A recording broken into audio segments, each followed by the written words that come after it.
அனைவருக்கும் வணக்கம். விக்கிரவாண்டி சட்டமன்ற தொகுதிக்கான இடைத்தேர்தல் வருகிற 10ஆம் தேதி நடைபெற இருக்கிறது. நம்ம இப்போ விக்கிரவாண்டி சட்டமன்ற தொகுதியில் தான் இருக்கிறோம். தேர்தல் பரப்புரையில் இருக்கிறோம். நம்மோடு மருது மக்கள் இயக்கத்தினுடைய தலைவர் அண்ணன் முத்துப்பாண்டி அவர்கள் வந்திருக்கிறாங்க.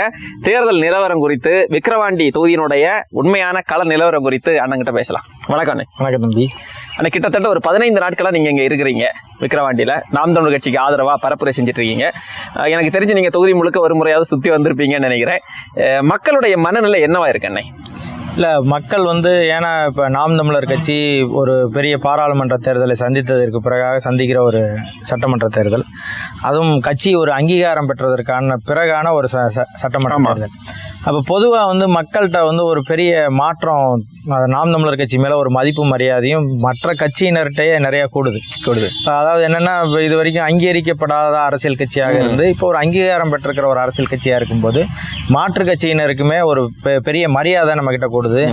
அரசு துறையிலையுமே நம்மக்கிட்ட ஒரு பெரிய மரியாதை கூடுது. காவல்துறை பணி முன்னாடிலாம் பார்த்தீங்கன்னா நம்ம சட்டமன்ற தேர்தலில் எவ்வளவோ பரப்புரை செஞ்சுருப்போம். காவல்துறை பாதுகாப்புலாம் இருந்திருக்காது. இங்கே இப்போ கடுமையான பாதுகாப்பு, நமக்கு நிறைய அவங்களே நமக்கு முன் நிறைய பாதுகாப்பு கொடுக்குறாங்க, நம்மளை ஃபாலோ பண்ணுறாங்க, எல்லாமே செய்கிறாங்க. அது ஒரு பெரிய மாற்றமாக நான் பார்க்குறேன். இப்போ இது வரைக்கும் பார்த்த இடைத்தேர்தல்களை விட இந்த தேர்தல் வேற ஒரு பரிணாம வளர்ச்சி அடைஞ்சிருக்குது நாம் தமிழர் கட்சி அப்படின்னு பார்க்குறோம். அதுக்கு காரணம் இந்த மாநில கட்சி அங்கீகரிக்கப்பட்டதுனால அந்த 8% மேலே உள்ள வாக்குகள். இப்போ நீங்கள் நம்ம அப்படி பார்க்கும்போது பார்த்தோம்னா, இந்தியா நிலப்பரப்பில் பல்வேறு அரசியல் கட்சிகள், அதுவும் சுழியத்திலிருந்து தொடங்கப்பட்ட அரசியல் கட்சிகள், அதாவது 2016 2024 ரொம்ப குறுகிய காலம், ஒரு 8 ஆண்டுகளுக்குள்ள ஒரு அரசியல் கட்சி அங்கீகாரம் பெறுவது என்பது ஒரு பெரிய வரலாற்று சாதனையாக தான் நான் பார்க்கிறேன். அதுவும் எந்த பின்புலமும் இல்லாமல், யாரோடும் கூட்டணி இல்லாமல், எந்த கட்சியினுடைய ஆதரவும் இல்லாமல் ஒரு தனித்த பெரும்பான்மையோடு அங்கீகரிக்கப்பட்ட அரசியல் கட்சியாக வளர்ந்துருக்கிறதுக்கு பிறகான தேர்தல்னால ஒரு பெரிய மரியாதை எல்லா கட்சிகள்கிட்டையுமே. இப்போ நம்ம எதிர்த்து பேசி பரப்புரை செய்கிற திமுக கட்சியினரிடம் கூட நாம் தமிழர் கட்சி அவங்களுக்கு ஒரு வாய்ப்பு இருக்குது, அவங்க ஒரு நாள் வெல்லுவாங்க அப்படின்ற ஒரு மனநிலை அவர்கள்ட்ட வந்துருக்கு. இப்போ பொதுவாகவே இடைத்தேர்தல்னாலே பணம் எந்த அளவுக்கு விளையாடுது அப்படிங்கிறது தெரியும். ஈரோடு கிழக்கு தேர்தலும் நீங்கள் முழுமையாக இருந்தீங்க. பட்டி ஃபார்முலா செந்தில் பாலாஜி கையாண்டார். இந்த தேர்தலில் விக்கிரவாண்டியில் பட்டி ஃபார்முலா மாதிரி ஏதாவது புதிய ஃபார்முலா வச்சிருக்கிறாங்களா திமுக? இல்லை, இப்போ என்ன நாங்கள் இப்போ பார்த்த வரைக்கும் என்னென்னா, வேறு கூட்டங்களுக்கு யாரையும் போக விடாமல் தடுப்பதற்கு மாலை நேரங்களில் ஏன்னா காலையில் அவங்க எல்லாருமே விவசாய வேலைக்கு போயிடுறாங்க. நம்மளே போய் கூப்பிட்டாலும் வரமாட்டாங்க. இப்போ பரப்புரை நம்ம செய்ய போனால் கூட கிராமங்களில் பெரும்பாலும் அதாவது இளைஞர்களோ கொஞ்சம் வயது முதிர்ந்தவங்களோ இருக்கிறதில்ல. ரொம்ப வயதானவங்க, தள்ளாடுற வயதில் உள்ளவங்க மட்டும்தான் வீட்டில் இருக்கிறாங்களே தவிர மற்ற யாருமே வீடுகளில் இருக்கிறதில்ல. அப்புறம் சின்ன குழந்தைகள் இருக்காங்க, பள்ளிகளுக்கு போகாத குழந்தைகள் இருக்காங்களா, அவங்க இருக்கிறாங்க காலையில் நம்ம போகும்போது. ஆனால் மாலையில் என்னென்னா, மக்களுக்கு ஒரு இப்படியான ஒரு பகுதியில் நடக்குது அப்படின்னா அந்த பகுதியில் போய் கூட்டம் கேட்கறதுக்கு போகிறது. குறிப்பாக பாட்டாளி மக்கள் கட்சி கூட்டம் நடத்திட்டு இருக்காங்க, நாம் தமிழர் கட்சி கூட்டம் நடத்திட்டு இருக்கு. பாட்டாளி மக்கள் கட்சியில் அன்புமணி ராமதாஸ் ஒரு பக்கம் பேசிட்டு இருக்காங்க, ஐயா மருத்துவர் ஒரு பக்கம் பேசிட்டு இருக்காங்க, ஐயா சௌமணி அன்புமணி அவர்கள் ஒரு பக்கம் பேசிட்டு இருக்காங்க. அவங்க 3 பேரும் களத்தில் பயங்கரமாக ஏதோ ஒரு பகுதியில் பேசி பரப்புரை செஞ்சுட்டு இருக்காங்க. அந்த பகுதிகளுக்குள்ள மக்களை அவங்கள போய் பாத்திரக்கூடாதுன்றதுக்காக ஒரு இடத்துல அடைச்சி வைக்கிறதுக்கான ஒரு அலுவலகம் போட்டு அதுக்குள்ள உட்கார வச்சு அவங்களுக்கு தேவையானதை கொடுத்துட்டு இருக்காங்க. வர்ற வழியில கூட பார்த்துருக்கீங்க. அப்போ அது போல நாம் தமிழர் கட்சி கூட்டம் நடக்குதுன்னா அந்த பகுதிகளில் ஸ்பெசிஃபிக்கா அங்கே உள்ள பொறுப்பாளர்கள் யாரும் மக்கள் போயிடாத அளவுக்கு பார்த்துக்கிற அளவுக்கு இருக்கிறாங்க. அதையும் தாண்டி தான் மக்கள் கூட்டம் வருது. இப்போ குறைந்தபட்சம் இப்போ நீங்கள் மற்ற இப்போ ஈரோடு கிழக்கு அப்படின்றது மொத்தமே நகரம். அது 4 வார்டு தான் அந்த சின்ன தொகுதி. ஒரு 2 நாளில் அந்த தொகுதியை சுற்றி வந்துடலாம். ஆனால் இங்கே பார்த்தீங்கன்னா கிட்டத்தட்ட 102 ஊராட்சிகளுக்கு மேலே இருக்குது. ஒரே ஒரு பேரூராட்சி மட்டும்தான் விக்கிரவாண்டி சட்டமன்ற தொகுதியில். நான் ஏற்கனவே விழுப்புரம் நாடாளுமன்ற தொகுதிக்கு அண்ணன் களஞ்சியம் அவர்கள் போட்டியிடும் போது அண்ணன் என்னை இங்கே தேர்தல் பொறுப்பாளராக நியமிச்சிருந்ததுனால இந்த பகுதியை பற்றி எனக்கு ஓரளவுக்கு தெரியும்.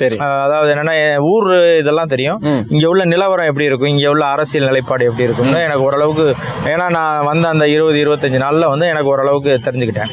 அப்போ இப்போ பார்க்கும்போது நமக்கு வேலை செய்கிறதுக்கு ரொம்ப எளிமையாக இருக்குது. அதாவது எந்த பகுதியில் என்ன மாதிரியான இது இருக்கும், எந்த மாதிரியான சுற்றளவு இருக்குது. கிட்டத்தட்ட 40 கிலோமீட்டர் சுற்றளவு இருக்கும் இங்க விக்கிரவாண்டி தொகுதி.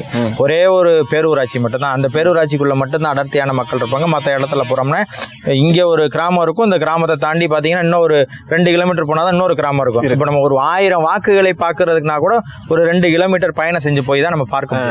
அப்படிதான் வந்து இங்க விக்கிரவாண்டியோடைய சட்டமன்ற தொகுதி இருக்குது.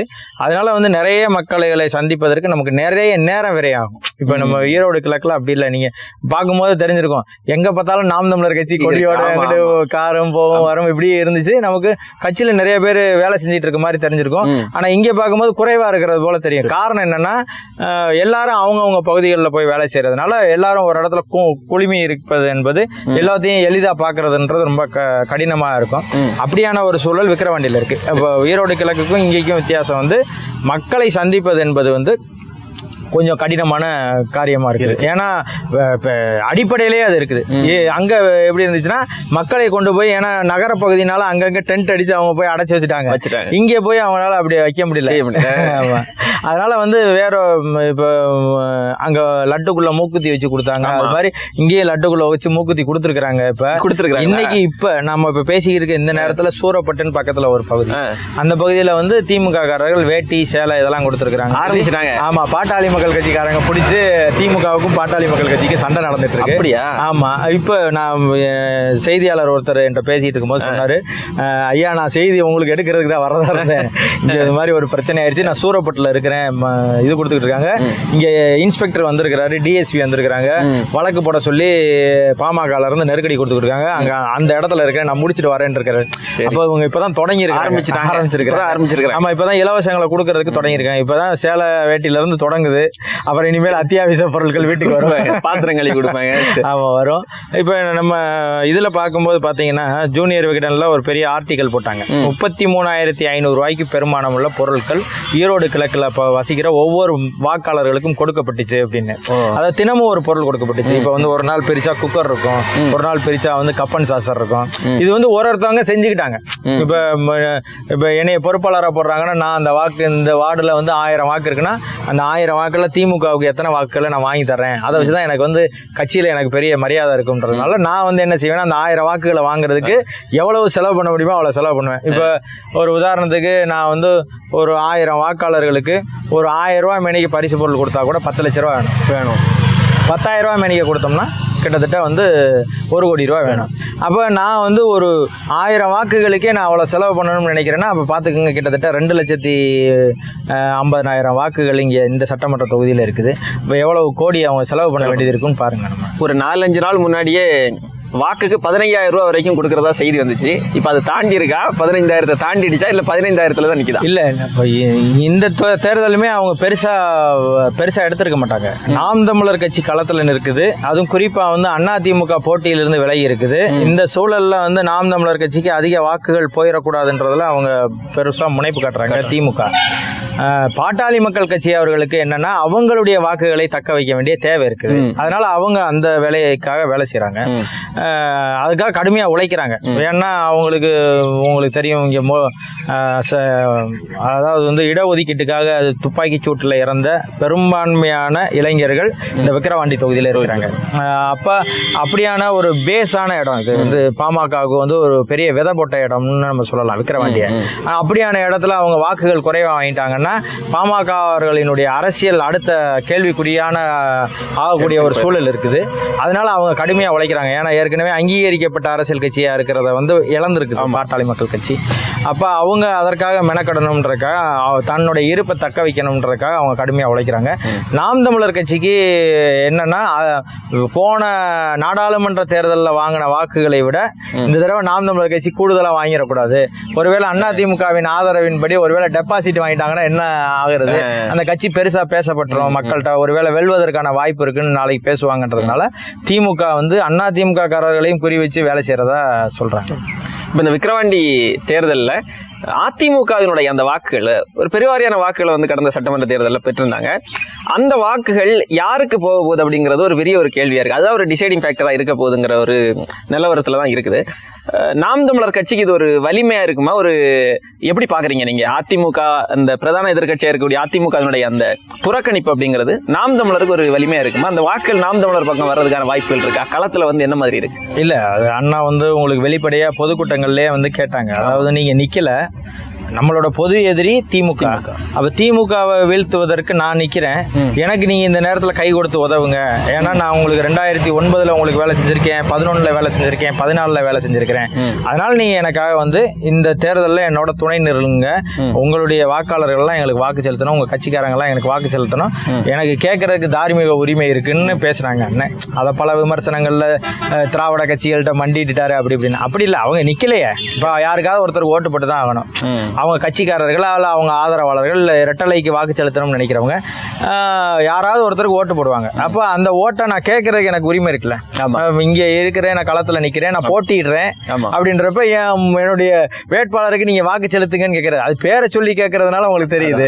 அவங்கள நான் வாக்காளராக தான் பார்க்குறேன். கட்சிக்காரங்கன்றதை தாண்டி அதிமுக காரங்க, பாமக காரங்க, பாஜக காரங்க, இவங்க தேமுதிக காரங்க, திமுக காரங்கன்ற பார்க்கறத விட அவங்கள நான் வாக்காளராக பார்க்குறேன். அப்போ நான் வாக்காளராக பார்க்கும்போது நான் எல்லாரோடமுமே நான் வாக்கு கேட்க வேண்டிய தேவை இருக்குது. அப்படிதான் அந்த அடிப்படையில் தான் அண்ணா வந்து அந்த வாக்குகளை கேட்டாங்களே ஒழிய நேரடியாக அதிமுகவுடைய பொதுச்செயலாளரை சந்திச்சு எனக்கு ஆதரவு கொடுங்கன்னு கேட்கல. அப்போ நீங்கள் அப்படி தான் நம்ம அதை கணக்கு. இப்போ நீங்கள் கிரவுண்டில் வந்து இப்போ நேற்று கூட உங்களுக்கு ஐயா எடப்பாடி அவர்கள் வந்து பாட்டாளி மக்கள் கட்சிக்கு ஓட்டு போடக்கூடாதுன்னு பர்டிகுலராக பேசியிருக்காங்கன்ற செய்தி வருது. அப்போ அது வந்து என்ன தெரியுதுன்னா, அப்போ பாமகவுக்கு அதிமுக காரங்க ஓட்டு போட போகிறாங்க அப்படின்ற செய்தி அவருக்கு தெரியாமல் அதை வந்து சொல்ல போகிறதில்ல. இல்லை, அப்போ அதை வந்து அவர் வந்து வலியுறுத்துறார். பாட்டாளி மக்கள் கட்சிக்கு ஓட்டு போட்டுறாதுன்னா என்ன அர்த்தம்னா, மறைமுகமாக இன்னாருக்கு ஓட்டு போடுங்கன்றதான். அது இன்னாருக்கு போடுங்கன்னு சொல்கிறத விட இன்னாருக்கு போடாதீங்கன்னு சொல்கிறதுலையே அதில் நிறைய அர்த்தங்கள் நிறைஞ்சிருக்கும். குறிப்பாக திமுகவுக்கு போட சொல்ல மாட்டார். அப்போ நீங்கள் யார் களத்தில் இருக்காங்கன்னா, நம்ம நிற்கிறோம், பாமக நிற்கிறாங்க, திமுக நிற்கிறாங்க. அப்போ திமுகவுக்கு போட சொல்ல, பாட்டாளி மக்கள் கட்சிக்கு வெளிப்படையாகவே போடக்கூடாதுன்னு சொல்லிட்டாங்க. அப்போ நாம் தமிழருக்கு போடுங்கன்றது தான் அதோடைய சமிக்கையாக நான் பார்க்குறேன். அதை வந்து அவர் வெளிப்படையாக அவரும் சொல்ல முடியாது. ஏன்னா நம்ம போய் வெளிப்படையாக கேட்கல. இப்போ நீங்கள் எங்களுக்கு ஆதரவு கொடுங்கன்னு நம்ம வெளிப்படையாக கேட்டோம்னா அவர் வெளிப்படையாக சொல்லுவார். நம்ம வெளிப்படையாக போய் நீங்கள் எங்களை ஆதரிக்கணும்னு நம்ம கேட்கல. உங்கள் வாக்காளர்களை எங்களுக்கு வாக்கு செலுத்த சொல்லுங்கன்னு சொல்கிறது வேற, எங்களுக்கு நேரடியாக ஆதரவு கொடுங்கன்றது வேற. அப்போ அவரும் அதை புரிஞ்சுக்கிட்டு ஒரு அரசியல் நாகரிகம் கருதி அவரும் அதை வந்து மறைமுகமாக வெளிப்படுத்தியிருக்கிறாங்க. நம்ம அதிமுகவுடைய பொறுப்பாளர்களில் நான் இப்போ 2-3 பொதுக்கூட்டங்களில் பார்க்கும்போது அதிமுக காரர்கள் நேரடியாக நம்ம கூட்டங்களுக்கு வர்றாங்க, நம்ம இருக்கையில் வந்து உட்காடுறாங்க. அன்றைக்கெல்லாம் ஒரு ஒன்றிய செயலாளர் அவர் வந்து நேரடியாக நம்ம கூட்டத்தில் அண்ணன் பேசுகிற கூட்டத்துக்கு வந்தார். வந்து அண்ணனை பார்த்து கை கொடுத்து பேசிட்டு போனாங்க. நான் தான் இருக்கை கொடுத்து உட்கார சொன்னேன், உட்கார மாட்டேன்னாரு. நீங்கள் உட்காந்து கொஞ்ச நேரம் கூட்டம் கேட்டுட்டு போங்கன்னு சொல்லி சொன்னேன். இருக்கையை போட்டு அவரை உட்கார வச்சேன். உட்காந்து முழுவதுமாக அண்ணனுடைய கூட்டத்தை கேட்டுட்டு தான் போனார். அப்பவும் சொன்னார் அவர், நாங்கள் இந்த முறை வந்து உங்களை ஆதரிப்போம், எங்கள் பகுதிகளில் இருக்கிற வாக்குகளை நான் வாங்கி தருவேன் அவர் சொல்லியிருக்கிறார். அது காலத்தின் கட்டாயம் எப்படி வாக்கு செலுத்த போகிற நேரத்தில் என்ன மாறும்னு நமக்கு தெரியாது. ஆனால் அவங்க சொல்கிற வார்த்தைகளை நம்பி நம்ம பேசுகிறோம். இப்போ இவங்க இன்னார் சொல்லியிருக்கிறாங்கன்னு நேற்று களத்தில் பார்க்கும்போது ஒருத்தர் அதிமுக துண்டு போட்டிருந்தாரு. துண்டு போட்டே நம்ம கூட பிரச்சாரத்துக்கு வந்தார். வந்து அண்ணனுடைய பேஜ் நம்ம இந்த வச்சிருக்கிறோம் இல்லையா, சட்டையில் குத்துற இருந்தது, அது சட்டையில் குத்திக்கிட்டு நம்ம கூட வந்தார் பரப்புரை. அப்போ அதிமுக காரர்கள்ட்ட ஒரு இது இருந்துச்சு. அதே போல் நேற்று நீங்கள் கூட்டம் வந்திருக்கப்ப பார்த்துருப்பீங்க, ஒருத்தர் ரொம்ப நேரமாக கத்திக்கிட்டே இருந்தார். அண்ணன் மேடை விட்டு கீழே இறங்கும் போது கை கொடுங்க கை கொடுங்கன்னு கேட்டுக்கிட்டே இருந்தார். இவர் அண்ணன் மேடையில இருந்து கீழே இறங்கி வரும்போது கையை இது பண்ணார். கூட்டம் நிறையா இருந்ததுனால கொடுக்கறதுக்கு இது பண்ணார். உடனே அவர் சொன்னார், நான் தேமுதிக காரங்க, எனக்கு கை கொடுங்க அப்படின்னு சொல்லி சொன்னார். அப்புறம் அண்ணன் கை கொடுத்துட்டு தான் கீழே இறங்கினாங்க. அவர் கொடுத்தோன்னே எல்லாரும் பிடிச்சாங்க. அப்போ அது போல் வந்து நமக்கு களத்தில் தெரியுது, இந்த கட்சிக்காரர்கள் வந்து பொது எதிரியாக திமுகவை கருதுறதுனால நமக்கு இன்னாரெல்லாம் வாக்கு செலுத்துவாங்கன்றது நமக்கு கண் கூட தெரியுது. அப்போ அவங்க யாருக்காவது ஓட்டு போட்டு தான் ஆகணும். இப்போ நீங்கள் ஓட்டு போடாமல் இருக்க போகிறதில்ல. அவங்க திமுகவுக்கு போட்டாங்கன்னாலும் ஒன்றும் சொல்ல முடியாது, அப்போ பாமகவுக்கு போட்டாலும் ஒன்றும் சொல்ல முடியாது. அவர்களுக்கு நாம் தமிழர் கட்சியை இந்த முறை ஆதரிக்கணும்ன்ற எண்ணம் அவர்களுக்கு வெளிப்படையாக வந்திருக்குன்னு நான் பார்க்குறேன். அப்போ நம்ம களத்தில் பார்க்கும்போது வாக்குகள் வந்து இவர்களுடைய வாக்குகள் வரும் பட்சத்தில் வந்து நம்ம கடுமையான போட்டியை வந்து திமுக கிட்ட நிறுவுவதற்கான வாய்ப்பு இருக்குது. என்னன்னு சொன்னால் ஒருவேளை நம்ம வாக்கு அதிமுக காரர்கள் நமக்காக கொஞ்சம் இறங்கி அது வந்து 2 நாள்ல மாறிடும். இப்போ அதிமுக காரங்கள்ல லோக்கல்ல அவங்கள்ட்ட உள்ள கிளை செயலாளர் அவங்கள கூப்பிட்டு இந்த தடவை நாம் தமிழருக்கு ஓட்டு போட வச்சிருப்பா எல்லா இடத்துலையும் அப்படின்னு சொல்லி சொல்லிட்டாங்கன்னா வேற வழியே இல்லாமல் அது ஓட்டா மாறிடும். அதை வந்து ஒண்ணுமே பண்ண முடியாது. அப்போ அதற்கான வாய்ப்பு இல்லை. நானும் நமக்கு தெரிஞ்ச இன்னொரு நாள் ஒரு வித்தியாசமான சம்பவம் நடந்துச்சு. அது வந்து ஒரு ஆதித்தமிழர் பகுதி நம்ம போகிறப்ப அப்போ அவர் வந்தார். அவர் வந்தோடனே நான் டிடிவி தினகரன் கட்சியில் இருக்கேன். நாங்கள் வந்து பாமக கூட்டணியில தான் இருக்கோம், ஆனால் பாமகவுக்கு ஓட்டு போட மாட்டோம் அப்படின்னு வந்து அவர் வந்து நம்மள்ட்ட சொல்றாரு. ஏங்க போட மாட்டேங்க, நீங்க தான் கூட்டணியில் இருக்கீங்க இல்லைங்க அப்படின்னு. எங்களுக்கு தேவையில்லைங்க, நாங்கள் வந்து இந்த தடவை வந்து சீமானுக்கு தாங்க போடுவோம், மைக்குக்கு தான் போடுவோம் அப்படின்னு சொல்லி நாங்கள் போய் அவர்கிட்ட கேட்கவும்ல ஒன்றும் சொல்லவும்ல, அவராக வந்து சொல்கிறாரு. நம்ம வண்டியை பார்த்த உடனே வந்து நம்மக்கிட்ட சொல்கிறாரு. அப்போ நம்ம இதெல்லாம் பார்க்கும்போது இது போன தேர்தலில் நம்ம சந்திக்காது, அதுக்கு முந்தின தேர்தலில் நம்ம சந்திக்காது. அப்போ இந்த தேர்தலில் சந்திக்கும் போது நமக்கு என்ன ஆகுதுன்னா ஒரு படி கூடுதலாக நம்ம கால் வைக்கிறதுக்கான வாய்ப்பு இருக்குது அப்படின்னு நம்ம பார்க்குறோம். சரி, இந்த பரபரப்பான உங்களுடைய இந்த தேர்தல் பரப்புரையில் நேரத்தை ஒதுக்கி கள நிலவரத்தை மிக தெளிவாக சொல்லியிருக்கீங்க. நன்றி அண்ணா. நன்றி.